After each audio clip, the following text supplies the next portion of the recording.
శ్రీ గురుభ్యో నమః. 2021 ఏప్రిల్ 11వ తేదీ ఆదివారంతో ప్రారంభమై 20వ తేదీ మంగళవారంతో అంతమయ్యేటువంటి 10 రోజులలో వృశ్చిక రాశిలో జన్మించినటువంటి జాతకులకి ఫలితాలు, సూచనలు, సలహాలు 3 పాయింట్లో చెప్పబోతున్నాను. ఇక మొదటి పాయింట్కి వస్తే 11వ తేదీ ఉదయం నుంచి 12వ తేదీ మధ్యాహ్నం 11:31 వరకు సంతాన విషయాలపైన అధికంగా శ్రద్ధ ఉంచాలి. వారి ఆరోగ్య విషయాలు కావచ్చు, వారి విద్యా విషయాలు కావచ్చు, ఒకరు వివాహం అయి ఉంటే వారి వివాహ స్థితిగతులు ఎలా ఉన్నాయి, దాంపత్యం ఎలా ఉంది, లేక వారికి ఉద్యోగ స్థితిగతులు ఎలా ఉన్నాయి, ఉద్యోగం చేస్తున్నారా, లేక రాజీనామా ఇచ్చారా, లేక ఇతర సమస్యలు ఏమైనా ఉన్నాయా, అలా కాకుండా సంతానం కోసం ప్రతిపించేటువంటి దంపతులు కూడా ఉంటారు. వారైనా సరే సంతానం పైన శ్రద్ధ ఉంచడానికి ప్రయత్నం అంటూ చేయాలి. 11వ తేదీ నుంచి 12వ తేదీ మధ్యాహ్నం వరకు. అక్కడ సమస్యలు అంటే మరి ఏముండవు, కానీ కొంచెం ప్రాధాన్యత అంటూ అధికంగా ఇవ్వాలి. ఇక సెకండ్ పాయింట్కి వస్తే 12వ తేదీ మధ్యాహ్నం 11:31 మొదలై 17వ తేదీ మధ్యాహ్నం 1:10 వరకు ఉన్నటువంటి సమయం అంతా కూడా ఇది చాలా జోష్గా ఉంటుంది. సూపర్ ఫాస్ట్గా వర్క్స్ అయిపోతుంటాయి.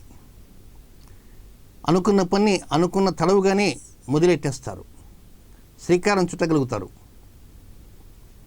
కొన్ని రహస్యాలను కాపాడగలుగుతారు.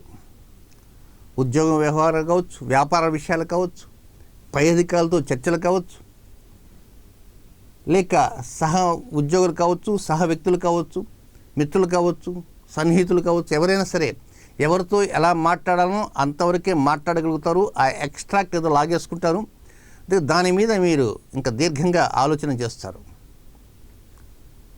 కానీ ఇన్ని చేస్తున్నప్పటికీ కూడా కొన్ని విషయాలు మాత్రం బయట పెట్టకుండా రహస్యాన్ని కాపాడుకుంటూ ఉండగలుగుతారు.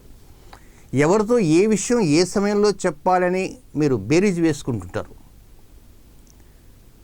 కనుక చాలా వరకు ఆ విధంగా చేసిన కారణంగా కూడా డెవలప్మెంట్స్ వస్తాయి. వ్యాపార భాగస్వాములకైతే మరింత డెవలప్మెంట్స్ వస్తాయి. ఇక వివాహం చేసుకోవాలని కోరుకోబోతుంటారు కొంతమంది, అంటే ప్రేమికులుగా ఉండేవారు, వారికి కొన్ని ఆశలు చిగురుస్తుంటాయి. ఇక నూతన ఉత్సాహంతో ఉరకలు వేస్తుంటారు. రుణ సదుపాయం బాగా లభిస్తుంటుంది. దాంతోపాటు రుణ భారం ఏదైనా ఉంటే అది కూడా తగ్గుతుంటుంది. ఎనీహౌ అన్ని ప్లస్ పాయింట్స్తో ముందుకు వెళ్ళగలుగుతారు. ఇక మూడవ పాయింట్ ఏంటంటే 17వ తేదీ మధ్యాహ్నం 1:10 ప్రారంభమై 20వ తేదీ అర్ధరాత్రితో ముగిసేటువంటి ఈ సమయంలో ఇది నత్తనడక, విసుగు, ఒక్కోసారి హెడేక్, మీరు చేసే పనిని కొంచెం దూషిస్తారు. ఎంతకాలం చేయాలి ఇది, ఎండ వేడిమి తట్టుకోలేకపోతారు. ఒక్కోసారి కొంతవరకు ఏంటంటే తీక్షణమైన ఎండలో కూడా కొన్నిసార్లు బయటకు వెళ్ళాల్సిన పరిస్థితి ఏర్పడుతుంది. జాగ్రత్తలు తీసుకోలేకపోతారు. జాగ్రత్తలు తీసుకోలేని కారణంగా కూడా ఒక్కోసారి సమస్య వచ్చే అవకాశం ఉంటుంది. సో ఏది ఏమైనా 18, 19, 20 ఈ 3 రోజుల్లో మాత్రం ఆరోగ్యరీత్యా జాగ్రత్తలు ఎక్కువ తీసుకోండి. లేకపోతే మీరు చేసే పనులు ప్రాపర్గా ముందుకు నడవు. కొంచెం జాగ్రత్తలు తీసుకుంటూ మధ్య మధ్యలో డాక్టర్ యొక్క సలహాలు కూడా తీసుకోవాల్సిన అవసరం కూడా ఉంది. ఏదేమైనా ఆరోగ్యానికి ప్రాధాన్యత ఇవ్వండి. మొదటి పెద్ద పీట ఆరోగ్యానికి. ఆరోగ్యం బాగుంటే అంతా మహాభాగ్యం. కానీ మీరు అలా ఉండలేరు. ఏం చేస్తుందని అనుకుంటారు.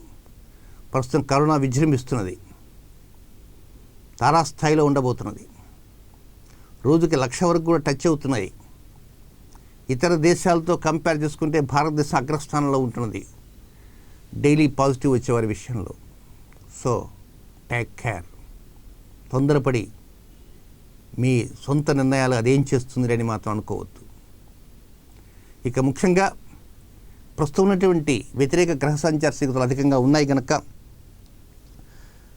19వ తేదీ సోమవారం ఆ రోజు మధ్యాహ్నం భోజనానికి ముందు 1 గంట ముందే ఉప్పు వేయనటువంటిది, చక్కెర వేయనటువంటిది, బటర్ మిల్క్ పల్చగా ఉన్నా సరే, కూలింగ్ ఎక్కర్లే, 1 గ్లాస్ తాగండి, పెద్ద గ్లాస్ నిండా. ఎప్పుడు? మధ్యాహ్నం భోజనానికి ముందు.